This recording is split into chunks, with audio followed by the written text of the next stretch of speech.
Hello दोस्तों, कैसे हैं आप सब और कैसी चल रही है आप सबकी पढ़ाई।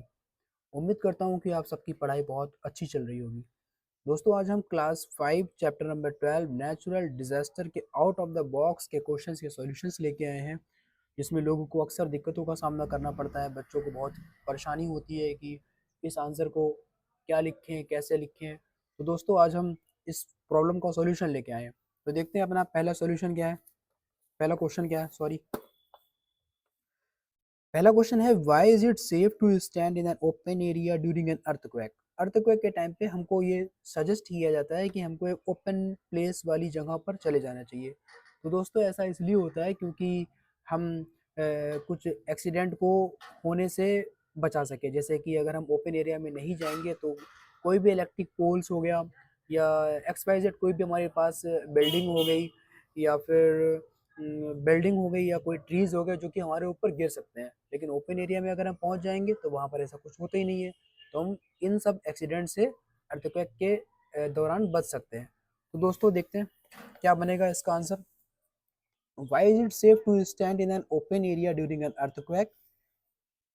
आंसर बनेगा इसका, we should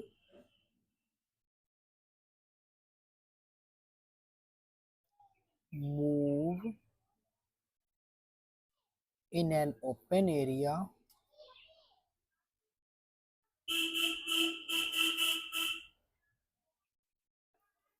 during an earthquake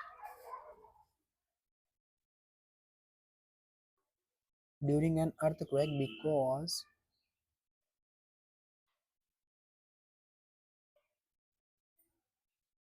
to avoid, ताकि हम कुछ छोटे मोटे एक्सीडेंट से बच सकें। To avoid getting harmed,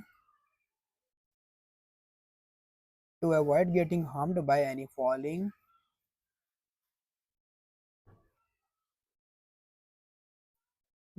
falling object, like, जैसे कि कौन कौन सी चीजें गिर सकती हैं, like electric pole,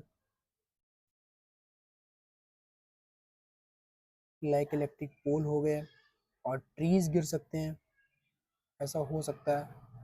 and building, और बिल्डिंग भी गिरने के चांस बन जाएंगे अगर हम ओपन एरिया में नहीं जाएंगे तो एक बार मैं पढ़ के सुना देता हूँ दोस्तों आपको।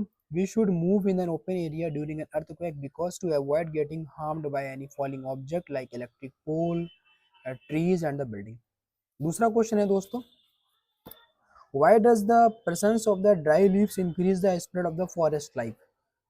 फॉरेस्ट में जब आग लग जाती है तो वहां पर आग इतनी जल्दी क्यों फैल जाती है, बहुत जल्दी आग स्प्रेड हो जाने का मेन कारण क्या है। तो दोस्तों, मेन कारण बस ये है क्योंकि वहां पर जो लीव्स होती है वो पूरी तरह से ड्राई होती है, और dry leaf contain very less amount of the moisture and the object which have the very less amount of moisture, जिनके पास मॉइस्चर बहुत कम होता है तो वो बहुत ही अच्छी तरह से जल सकती हैं और बहुत ही एक बर्निंग फ्यूल मटेरियल बन जाती है। तो दोस्तों, इसका आंसर कुछ इस तरह से लिखा जाएगा। आंसर आंसर नंबर 2, पहले क्वेश्चन से लिख लेंगे कितना बन सकता है। Where does the presence of the dry leaves increase the spread of the forest fire. Answer लिखेंगे ड्राई लीव्स, पहले क्वेश्चन से ही लिख लेंगे, जितना हो सकेगा उतना क्वेश्चन से ही छाप लेंगे। Dry leaves increase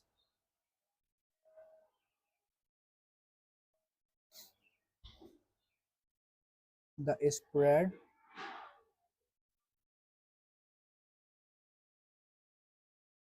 spread of forest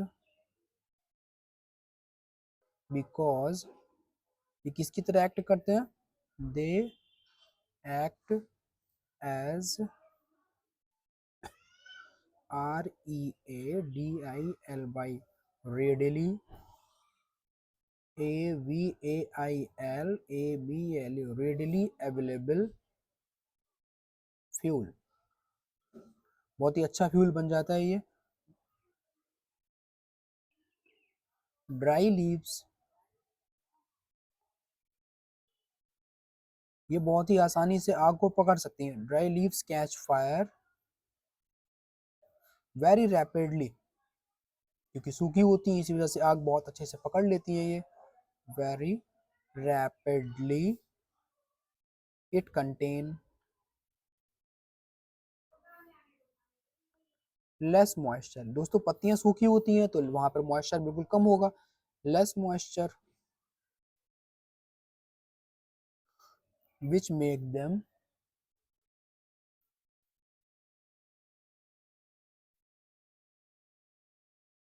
which make them high combustible, जिसकी वजह से वो बहुत अच्छी तरह से जल जाते हैं।